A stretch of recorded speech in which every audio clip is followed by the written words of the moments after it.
Semmelweis napi ünnepséget rendeztek a Balcsy-Zsilinszky kórházban most a délután folyamán, ahol nagyon sok dolgozónak törzsgárdautalmat adtak, előléptetéseket, különböző tudományos fokozatokat ítéltek oda.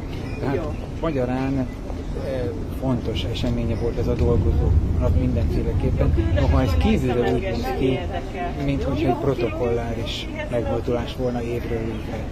A jelek szerint a valóság erre rácált. Igen, Semmelweis nap az egészségügyi dolgozók egyedüli saját ünnepe. Ez az, ami valamennyi egészségügyi dolgozónak évente egyszer megrendezendő vagy megtartott ünnepsége, és ennek a jelentőségét fejezik az is, hogy az állam, a hatóság, tehát a minisztérium az idén először munkaszüneti nappá is nyilvánította július 1-ét, Semmelweis Ignác Fülöp születésnapját, akinek a nevéhez fűződik a Semmelweis nap, az egészségügyi dolgozóknak a napja. Igazából ezen kívül még létezik az ápolónők nemzetközi napja, ami igazából a szakdolgozóknak az ünnepe, de valamennyi egészségügyi dolgozó, illetve az egészségügyben résztvevő bármi nemű dolgozónak a közös ünnepe a Semmelweis nap. Erre az alkalomra szoktuk koncentrálni azokat a lehetőségeket, a munkák elismerésével kapcsolatos különböző megnyilvánulásokat, ahogy ön is említette, a díjak átadását, kitüntetéseket. Ilyenkor erre az alkalomra meghirdetünk tudományos pályázatot, ahol a dolgozóink tulajdonképpen a mindennapi munkájukkal kapcsolatos témákkal, tevékenységgel kapcsolatos tudományos tevékenység, vagy az ott észlelt esetek kapcsán felmerülő eseteknek a tudományos feldolgozásáról dolgozatokat készítenek, és ezt a Tudományos Bizottság elbírálása alapján különböző díjakban részesülnek. De lehetőséget ad egyrészt a közalkalmazotti törvény is arra, hogy a munkájukat kimagaslóan végző dolgozók különböző előnyben, kitüntetésben, elismerésben részesüljenek. Ennek például a szakmai besorolásban egy kategóriával előlépés, a soron kívüli előlépés, vagy éppenséggel tanácsosi munkatársi címnek az odaítélése, ami hát a szerény is, de anyagi vagy ellenszolgáltatással, vagy plusz szolgáltatással is jár. Hát tulajdonképpen itt ez a bensőséges ünnep egy kicsit a saját magunk ünneplése, egészségügyi dolgozóknak az ünneplése, és egy kicsit a hétköznapok egyhangúságából egy kis kilépés, és tulajdonképpen ilyenkor szeretnénk azt megmutatni, hogy azért milyen teljesítmény, milyen plusz teljesítmény áll amögött, a hétköznapi szürke tevékenység mögött. Ha jól láttam, vak dolgozójuk is kapott elismerést, illetve a mosodai csoportvezető is jutalmat kapott. Ez azt mutatja, hogy egészen széles a spektrum, nem csak a felső vezetés, nem csak a főorvosok, nem csak a szakdolgozók. Ezzel is azt szeretnénk érzékeltetni, hogy az egészségügy az egy rossz szóval egy nagyon komoly iparág. Ugye a köztudatban a beteg, az átlagember számára orvos, nővér, meg esetleg takarítónő szerepel, hogy ezek vesznek részt az egészségügyben. Hát ez nagy tévedés. Az egészségügy ahhoz, hogy a beteget el tudjunk látni akár szakrendelői szinten, akár kórházban, ehhez egy nagyon komoly háttér stáb szükséges. Ahogy említette is, a mosodától kezdve az élelmezésig, a műszak, karbantartás, a gazdaság, az árubeszerzéstől, eszközanyagbeszerzésre, a gyógyszerészeken keresztül, a gyógytornászokon, gyógymasszázsokon, fizikoterápiás asszisztenseken keresztül, a kertészig, minden nagyon-nagyon széles az a terület, amilyen munkaerőkre van szükség egy egészségügyi intézmény zavartalan működéséhez.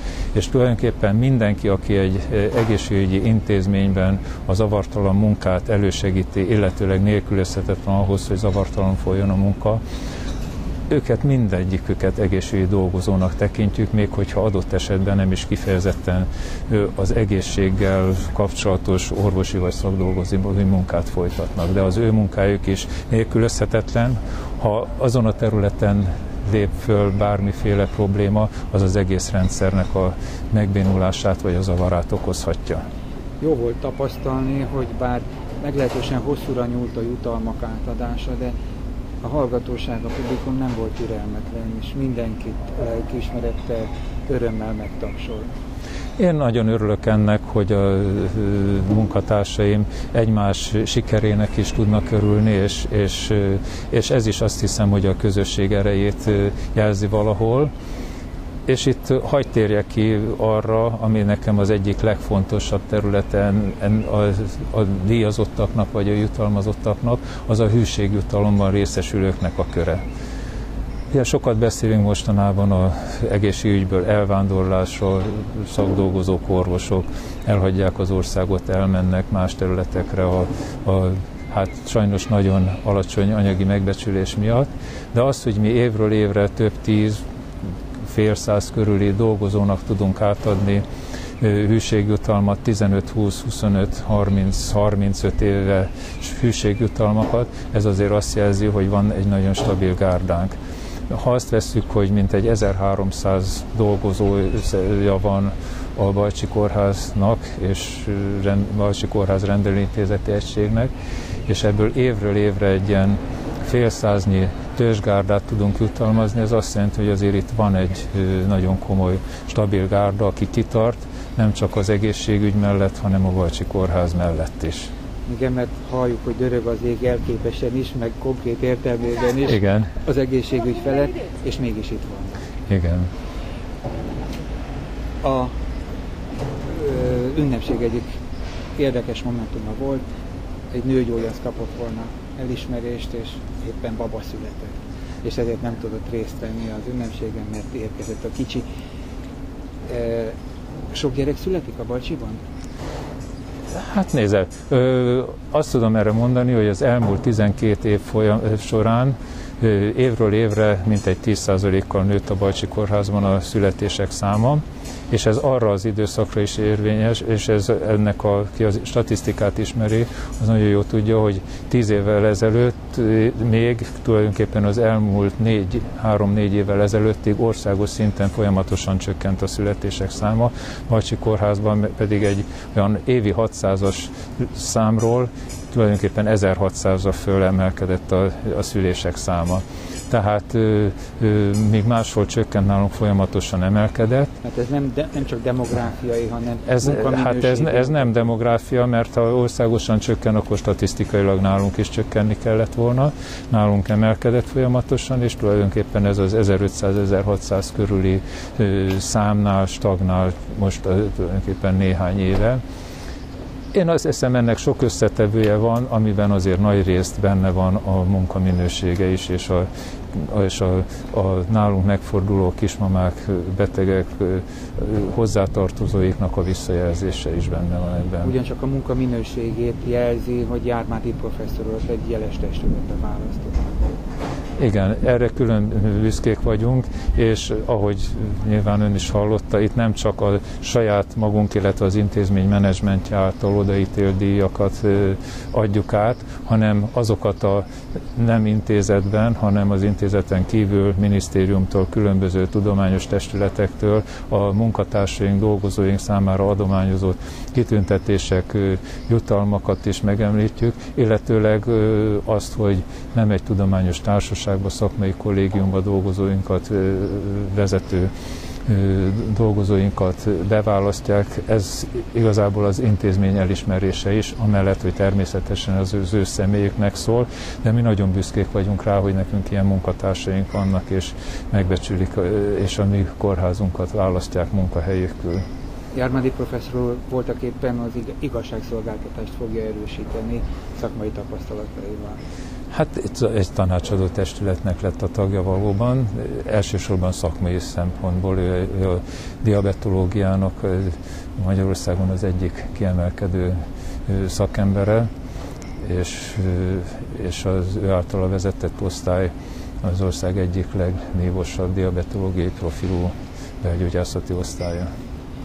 Tehát azt lehet mondani, hogy noha a világ változik, és az egészségügy átalakítása folyamatban van, ettől függetlenül a Balcsi Kórházban a munkaminősége az nem romlik, hanem nagyon is tartja magát azon a színvonalon, amit megszoktak a 17. kerületi betegek is. Nézd, tökéletesen működő intézmény nincsen. Ezt hiúság lenne azt állítani, vagy butaság lenne azt állapítani, hogy nincsenek problémák. Szokták mondani, hogy ki dolgozik, az hibát is követel. Igyekszünk azt, hogy természetesen, hogy minél tökéletesebben végezzük a dolgunkat.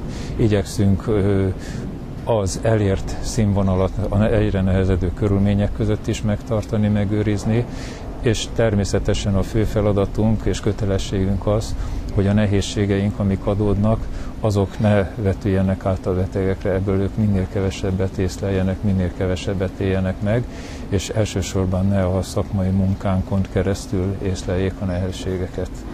Köszönöm szépen, kívánom, hogy egy év múlva ugyanígy találkozunk, és ugyanilyen jó eredményekről lehessen beszélni. Nagyon szépen köszönöm, és hasonló jókat kívánok én is magunknak és mindenkinek. Köszönöm szépen.